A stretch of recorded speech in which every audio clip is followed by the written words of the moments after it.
Ndugu zangu, ukiwa na housemaid wako mshike vizuri. Ukiwa na mfanyakazi wako wa ndani, mpende, muonee huruma, mpongeze, mpe pole. Anafanya kazi kubwa sana, kazi ya muhimu sana. Imagine unamwacha akupikie chakula ambacho mnakula familia nzima. Halafu bado yeye kwenye meza anakuwa wa mwisho kukaa. Bado anakuja kuondoa vyombo, anakwenda kuvisafisha.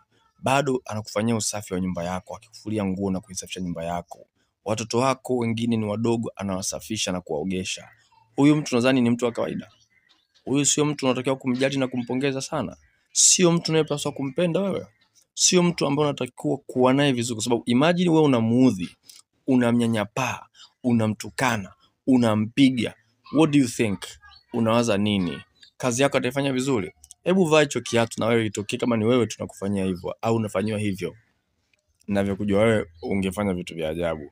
Haya matukio tunayosikia ya wadada wa kazi tuwe tunayachunguza. Yes, najua kuna watu tofauti, wengine wana roho hivyo mbaya, lakini matukio mengine ni kuambia ukweli leo unayasababisha wewe mwenyewe.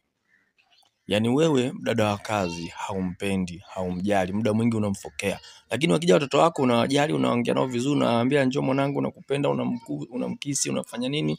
Ukienda unanunua zawadi yeye umkumbuki. That's a big mistake. Hawa ni watoto, tunapaswa kuwapenda kama watoto wetu pia. Na ninyi wa familia ambazo mna watoto, wanapotoka shuleni waambieni wasaidie wadada wa kazi, wasaidiane kazi za ndani. Hata ukiwa nyumbani, saidia kazi za ndani. Huyo binti au huyo mkaka sio kwamba yeye ndo anapaswa kufanya kazi humo ndani. No. Usiniambie kwamba unamlipa, unachomlipa hataki ndani. Wengine mnajua hata hiyo mishahara mnaowapa. No please. Hao ni watu, wana mwili, wana nyama, wana moyo, wana akili, wanachoka. Tuwaonee huruma, tuwapende, tuwasaidie.